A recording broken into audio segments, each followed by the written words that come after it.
Okay, so yang seterusnya adalah alternative sweetness. Alternative sweetness tu membantu untuk limitkan kilocalories and minimize sugar intake. Okay, ada 3 sets of alternative sweetness, which is artificial sweetness, herbal products and sugar alcohols. Jadi artificial sweetness ni merupakan manisan buatan yang sebenarnya tidak provide energy, and large doses of artificial sweetness tu juga boleh menyebabkan ada kesan-kesan yang tertentu. Okay, jadi ini adalah artificial sweetness, iaitu saccharine, aspartame. Aspartame ni kat sini dia beritahu tentang warning about phenylalanine for those with PKU. PKU itu adalah phenylketonuria, yang mana seorang bayi tak boleh nak breakdown amino acid. Okay, so itu adalah PKU yang ditekankan dalam aspartame. Okay, jadi yang seterusnya adalah acesulfame potassium, sucralose and neutame, tagatose, allicin and cyclamate.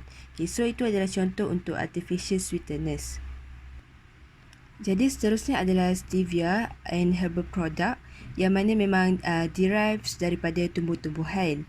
Okay, jadi stevia ni sekarang banyak digunakan dalam bahan tambahan untuk makanan dan juga minuman. Okay, jadi stevia ni akan lacks research, classified as a dietary supplement, not required to have testing and FDA approval. Okay, yang seterusnya adalah sugar alcohols untuk alternative sweetness tadi.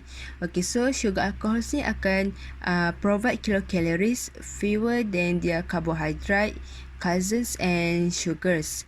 Okay, it also will yield energy. Kebanyakannya dijumpai dalam fruits, lepas tu vegetables and manufacturers. Okay, processed foods to add bar and texture, provide cooling effect or taste. Side effect untuk sugar alcohol adalah intestinal gas, abdominal discomfort dan diarrhea. Okay, jadi benefit of using sugar alcohol is they do not contribute to dental caries. Sebab bakteria dalam mulut tu tak boleh nak metabolize sugar alcohols as rapidly as sugar. Okay, itu untuk benefit lah untuk sugar alcohol.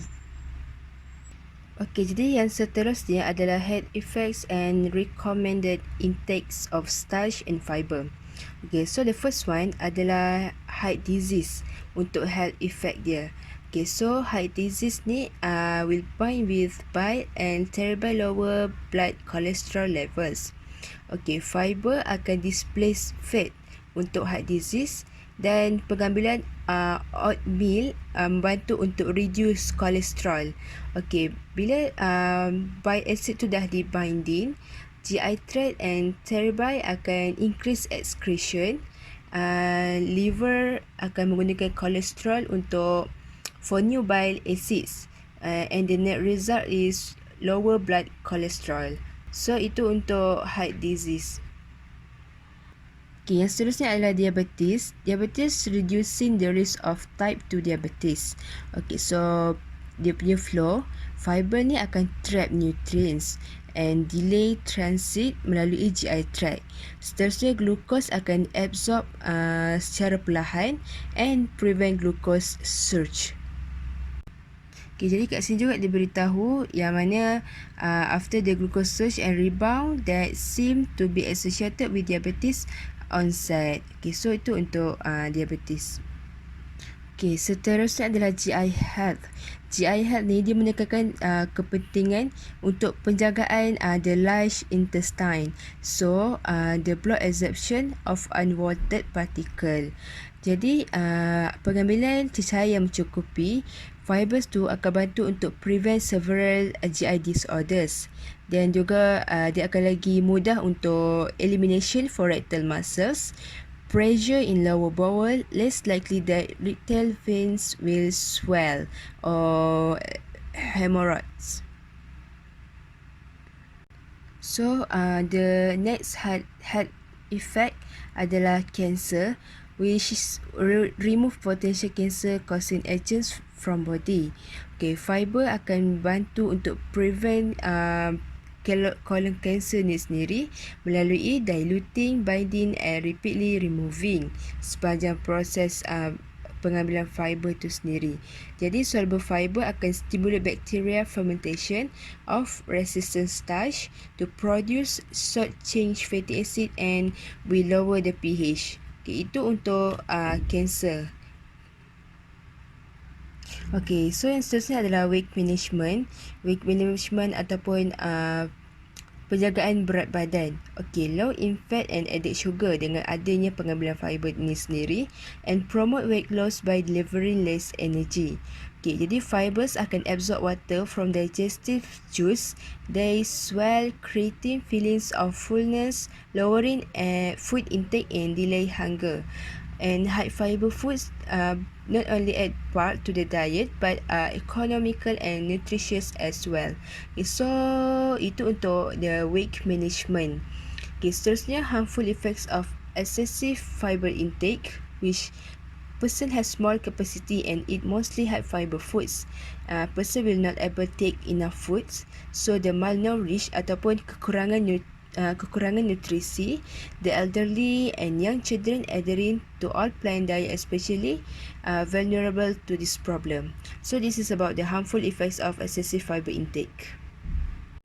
Jadi untuk prevent sebarang complication, ada beberapa langkah berjaga-jaga, iaitu increasing fiber intake gradually over several weeks to give the GI tract time to adapt. Seterusnya, drink plenty of liquids to soften the fiber as it moves through the GI tract, and select fiber-rich foods from a variety of sources. Contohnya fruits, vegetables, legumes and whole grain breads and cereals. So pentingnya tahu untuk pengambilan makanan macam tu, buah-buahan, sayur-sayuran, roti, untuk prevent the complication. Okay, jadi recommended intakes of starch and fiber juga ada diberitahu macam mana cadangan ataupun perlunya pengambilan sebarang intakes of starch and fiber ni. Contohnya RDA yang itu recommendation dietary allowance for carbohydrate adalah perlunya 130 gram setiap hari ataupun 45 hingga 65% of energy intake. Okay, jadi untuk daily value 300 gram setiap hari.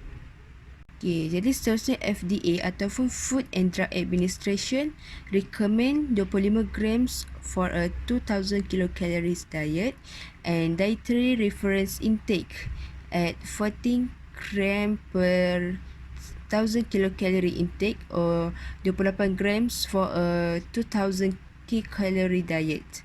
Okay, American Dietetic Association pula recommends 20 hingga 35 gram setiap hari.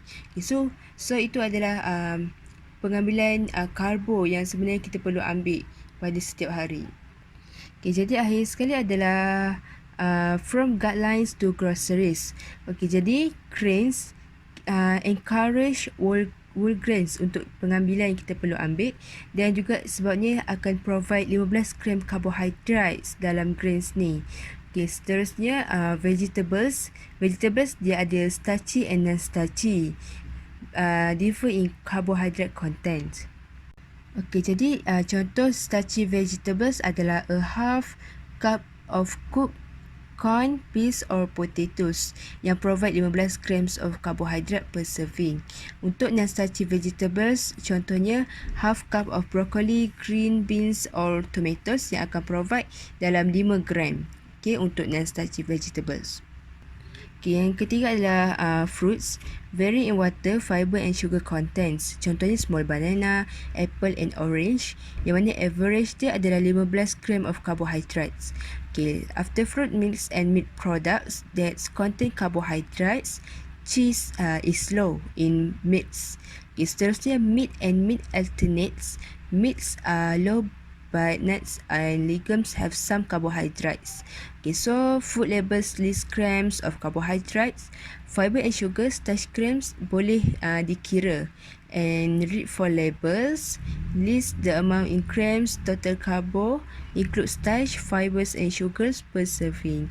Okay, jadi ini untuk guidelines to groceries yang perlu kita ambil tahu.